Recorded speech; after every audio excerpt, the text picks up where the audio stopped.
ರಾಜ್ಯ ಕಾಂಗ್ರೆಸ್ನಲ್ಲಿ ಕ್ಲೈಮ್ಯಾಕ್ಸ್ ಹಂತಕ್ಕೆ ಅಥವಾ ಕ್ಲೈಮ್ಯಾಕ್ಸ್ ಹೊಸ್ತಿಲಿನಲ್ಲಿ ಈ ಬಣಗಳ ಬಡಿದಾಟ ಇದೆಯಾ ಅನ್ನೋ ಪ್ರಶ್ನೆಗಳ ಮಧ್ಯೆನೇ ಇವತ್ತೊಂದು ಇಂಪಾರ್ಟೆಂಟ್ ಬೆಳವಣಿಗೆ ನಡೀತಾ ಇದೆ. ಇವತ್ತು ಮಲ್ಲಿಕಾರ್ಜುನ್ ಖರ್ಗೆರನ್ನ ಸಿಎಂ ಸಿದ್ದರಾಮಯ್ಯ ಅವರು ಭೇಟಿಯಾಗಲಿದ್ದಾರೆ. ಈ ಭೇಟಿ ಮಹತ್ವವನ್ನು ಪಡೆದುಕೊಂಡಿದೆ. ಬೆಂಗಳೂರಿನಲ್ಲಿ ಎಐಸಿಸಿ ಅಧ್ಯಕ್ಷ ಮಲ್ಲಿಕಾರ್ಜುನ್ ಖರ್ಗೆ ಅವರ ನಿವಾಸದಲ್ಲಿ ಸಭೆ ಕೂಡ ಇರುತ್ತೆ. ಖರ್ಗೆ ಭೇಟಿಗೆ ಸಮಯವನ್ನ ಸಿಎಂ ಸಿದ್ದರಾಮಯ್ಯ ಅವರು ಕೇಳಿದ್ದಾರೆ. ಸಿದ್ದರಾಮಯ್ಯ ಹಾಗೂ ಡಿಕೆ ಶಿವಕುಮಾರ್ ಮುಖಾಮುಖಿ ಆಗ್ತಾರ? ಇಲ್ಲಿ ಕೂರಿಸಿ ಬಗೆಹರಿಸೋದಕ್ಕೆ ಸಾಧ್ಯ ಇದೆಯಾ? ಈ ಹಂತದಲ್ಲಿ ಕುರ್ಚಿ ಸಮಸ್ಯೆ ಇತ್ಯರ್ಥವೋ ಅಥವಾ ಪಟ್ಟಕ್ಕಾಗಿ ಮುಹೂರ್ತವೋ? ಈ ಪ್ರಶ್ನೆ ಅಂತೂ ಕಂಟಿನ್ಯೂ ಆಗ್ತಾ ಇದೆ. ಆಮೇಲೆ ನಿಜವಾದ ಪರೀಕ್ಷೆ, ಅಗ್ನಿ ಪರೀಕ್ಷೆ ಯಾರಿಗೆ ಕೇಳಿದ್ರೆ ನೀವು? ಸಿಎಂ ಡಿಕೆ ಶಿವಕುಮಾರ್ಗೂ ಅಲ್ಲ, ಸಿಎಂ ಸಿದ್ದರಾಮಯ್ಯ ಅವ್ರಿಗೂ ಅಲ್ಲ. ಡೈರೆಕ್ಟ್ ಕಾಂಗ್ರೆಸ್ ಹೈಕಮಾಂಡ್ಗೆ ನಿಜವಾದ ಅಗ್ನಿ ಪರೀಕ್ಷೆ. ಹೆಂಗೆ ಇದನ್ನು ಹ್ಯಾಂಡ್ಲ್ ಮಾಡ್ತಾರೆ ಅಂತ. ಬಿಕಾಸ್ ಕರ್ನಾಟಕ ಅವರಿಗೆ ರಿಸೋರ್ಸ್ ವಿಚಾರದಲ್ಲಿ, ಲೀಡರ್ಶಿಪ್ ವಿಚಾರದಲ್ಲಿ, ಕಾನ್ಫಿಡೆನ್ಸ್ ವಿಚಾರದಲ್ಲಿ ತುಂಬ ಇಂಪಾರ್ಟೆಂಟ್ ಆಗಿರುವಂತಹ ರಾಜ್ಯ. ಇಲ್ಲಿ ಸ್ಪಷ್ಟ ವಿಭಜನೆ ಕಾಣಿಸ್ತಾ ಇದೆ.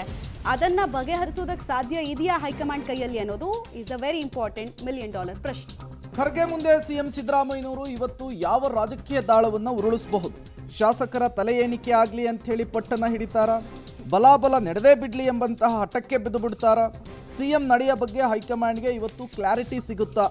ಖರ್ಗೆ ಕೊಡುವ ಸಂದೇಶದ ಮೇಲೆ ಎಲ್ಲವೂ ಕೂಡ ನಿರ್ಧಾರವಾದಂತೆ ಕಾಣಿಸ್ತಾ ಇದೆ. ಖರ್ಗೆಯಿಂದ ಹೊರಬೀಳುವ ಸಂದೇಶ ಏನು ಅನ್ನೋದೇ ಈಗಿರುವಂತಹ ಕುತೂಹಲ. ಒಂದು ಕಡೆ ಬೆಂಗಳೂರಿಗೆ ಹೊರಡ್ತಾ ಇದ್ದ ಹಾಗೆ ಡಿಕೆ ಬ್ರದರ್ಸ್ಗೆ ಮೆಸೇಜನ್ನು ಪಾಸ್ ಮಾಡಿದ್ದಾರೆ, ಬಂದು ಮೀಟ್ ಆಗಿ ಅಂಥೇಳಿ. ಮತ್ತೊಂದು ಕಡೆ ಸಿಎಂ ಸಿದ್ದರಾಮಯ್ಯನವರು ಕೂಡ ಟೈಮ್ ಕೇಳಿದ್ದಾರೆ. ಇವತ್ತು ಇಬ್ಬರನ್ನು ಕೂಡ ಭೇಟಿಯಾಗಿ ಮಾತುಕತೆ ಆಡುವಂತಹ ಸಾಧ್ಯತೆ. ಮತ್ತೊಂದು ಕಡೆ ಸುರ್ಜೇವಾಲಾ ಅವರು ಈ ವಿಚಾರಕ್ಕೆ ಯಾರೂ ಕೂಡ ತುಡಿ ಬಿಚ್ಚಬಾರ್ದು ಅನ್ನುವಂತಹ ಖಡಕ್ ಸಂದೇಶವನ್ನು ಕೂಡ ಕೊಟ್ಟಿದ್ದಾರೆ.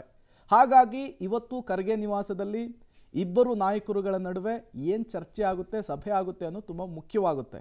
ಏಕೆಂದರೆ ಈ ಹಿಂದೆ ದೆಹಲಿಯಲ್ಲಿಯೇ 50 ನಿಮಿಷಗಳ ಕಾಲ ಇದೇ ಸಿದ್ದರಾಮಯ್ಯನವರು ಖರ್ಗೆ ಜೊತೆಗೆ ಚರ್ಚೆ ನಡೆಸಿದರು. ಮತ್ತಷ್ಟು ಡೀಟೇಲ್ಸನ್ನು ಕೊಡೋದಕ್ಕೆ ಸುಖೇಶ್ ನೇರ ಸಂಪರ್ಕದಲ್ಲಿ ಜಾಯಿನ್ ಆಗಿದ್ದಾರೆ. ಸುಖೇಶ್, ಇವತ್ತಿನ ಖರ್ಗೆ ಮತ್ತು ಸಿದ್ದರಾಮಯ್ಯನವರ ಮೀಟಿಂಗ್ ತುಂಬ ಕುತೂಹಲ ಕಾರಣವಾಗ್ತಾ ಇದೆ. ಇಲ್ಲಿ ಒಂದು ನಿರ್ಧಾರಕ್ಕೆ ಬರೋದಕ್ಕಿಂತ ಹೆಚ್ಚಾಗಿ ಸಂಧಾನ ಮಾಡುವಂತಹ ಚಾನ್ಸಸ್ಸೇ ಹೆಚ್ಚಿದೆ ಅನ್ನುವಂತಹ ಮಾತುಗಳು ಕೂಡ ಕೇಳಿಬರ್ತಾ ಇದೆ. ಏನಾಗಬಹುದು ಇವತ್ತಿನ ಮೀಟಿಂಗ್ನಲ್ಲಿ? ಒಂದಷ್ಟು ವಿಚಾರಗಳು ಮಾತಾಡ್ಲಿಕ್ಕೆ ಮುಖ್ಯಮಂತ್ರಿಗಳಿಗೆ ವೇದಿಕೆ ಆಗುತ್ತಾ ಅದು ಅನ್ನುವಂಥದ್ದು ಪ್ರಶ್ನೆ. ಕಾರಣ ಏನು ಅಂತಂದ್ರೆ, ತಿಂಗಳ ಕೊನೆಯಲ್ಲಿ ಇಬ್ಬರನ್ನು ಕೂಡ ದೆಹಲಿಗೆ ಕರೆಸಿ ಮಾತಾಡ್ತೀವಿ ಅಥವಾ ರಾಹುಲ್ ಗಾಂಧಿ ಮತ್ತು ಸೋನಿಯಾ ಗಾಂಧಿ ಅವರ ಗಮನಕ್ಕೆ ತರ್ತೀವಿ, ವಿಚಾರವನ್ನ ಚರ್ಚೆ ಮಾಡೋಣ ಅಂತ ಹೇಳಿದ ನಂತರದಲ್ಲಿ ರಾಜ್ಯದ ಮಟ್ಟದಲ್ಲಿ ಆದಂತ ಬೆಳವಣಿಗೆ, ಶಾಸಕರ ಗುಂಪು ಡೆಲ್ಲಿ ಪೆರೇಡ್ ಮಾಡಿದಂಥದ್ದು, ಇವೆಲ್ಲ ಒಂದಷ್ಟು ಬೆಳವಣಿಗೆ ಆದ ಹಿನ್ನೆಲೆಯಲ್ಲಿ ಸಹಜವಾಗಿ ಮುಖ್ಯಮಂತ್ರಿಗಳಿಗೆ ಮಾತಾಡ್ಲಿಕ್ಕೆ ಒಂದಷ್ಟು ಅವಕಾಶಗಳು ಸಿಗಬಹುದು. ಯಾಕೆ ಭರವಸೆ ಕೊಟ್ಟ ನಂತರವೂ ಶಾಸಕರುಗಳು ಹೋದ್ರು, ಡಿಕೆ ಶಿವಕುಮಾರ್ ಬೆಂಬಲಿತ ಶಾಸಕರು ಅನ್ನುವಂತ ಪ್ರಶ್ನೆ ಎತ್ತಬಹುದು.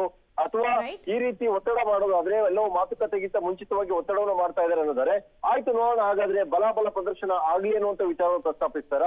ಶಾಸಕರ ತಲೆ ಎಣಿಕೆ ಮಾಡಿ ಅಭಿಪ್ರಾಯದಂತೆ ಮುಂದುವರಿಯೋಣ ಅಂತ ಕಡೆ ಸಾಕಷ್ಟು ಕುತೂಹಲ ಇದೆ. ಓಕೆ ಸುಖೇಶ್, ಹಾಗೆ ಸಂಪರ್ಕದಲ್ಲಿ ವಾಪಸ್ ಬಂದೆ.